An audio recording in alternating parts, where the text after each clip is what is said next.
ये कहानी आपको बहुत कुछ सिखाना चाहती है, इसलिए वीडियो को थोड़ा ध्यान से लास्ट तक देखें। बहुत समय पहले लोग एक राजा के शासन में खुशी से रहते थे। राजा बहुत दयालु था। राज्य के लोग बहुत खुश रहते थे। वे बहुत अच्छा जीवन जी रहे थे। उनके पास धन की कमी नहीं थी, क्योंकि उनके पास अच्छा राजा था। राजा अपनी प्रजा की देखभाल किया करता था। एक बार राजा ने दूर दूर के ऐतिहासिक स्थानों और खूबसूरत जगहों पर जाने का फैसला किया। उसने अपने लोगों से बातचीत करके पैदल यात्रा करने का फैसला किया और अगले दिन अपने सिपाहियों के साथ पैदल यात्रा पर निकल पड़ा।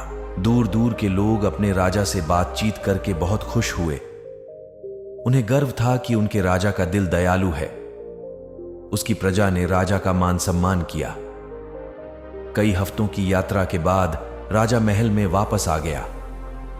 वह बहुत खुश था कि उसने कई तीर्थ स्थलों और खूबसूरत जगहों का दौरा किया और अपने लोगों से मिला, उनका हालचाल पूछा।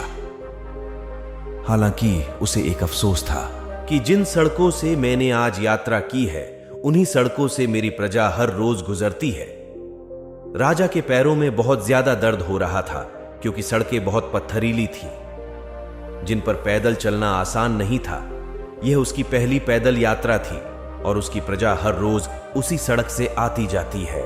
इसलिए उसने अपने मंत्रियों से शिकायत की कि सड़कें आरामदायक नहीं है। इसलिए राजा ने सिपाहियों से कहा कि वह उन लोगों के बारे में बहुत परेशान है जिन्हें उन पत्थरीली सड़कों पर चलना पड़ता है, क्योंकि यह उनके लिए भी दर्दनाक होगा। यह सब सोचकर उसने अपने सेवकों को आदेश दिया कि पूरे देश की सड़कों को चमड़े से ढक दिया जाए, ताकि उसके राज्य के लोग आराम से चल सकें। राजा के मंत्री उसके आदेश को सुनकर दंग रह गए, क्योंकि उस समय इतना ज्यादा चमड़ा प्राप्त करना आसान नहीं था। पूरे देश की सड़कों पर चमड़ा ढकना मुश्किल होगा। सेवकों को बहुत दिक्कतों का सामना करना पड़ेगा और इसमें बहुत सारा पैसा भी खर्च होगा। सभी मंत्री राजा की बात को सुनकर चुप हो गए और आपस में बातें करने लगे। अंत में मंत्रालय से एक बुद्धिमान व्यक्ति राजा के पास आया और उसने कहा कि उसके पास एक और विचार है।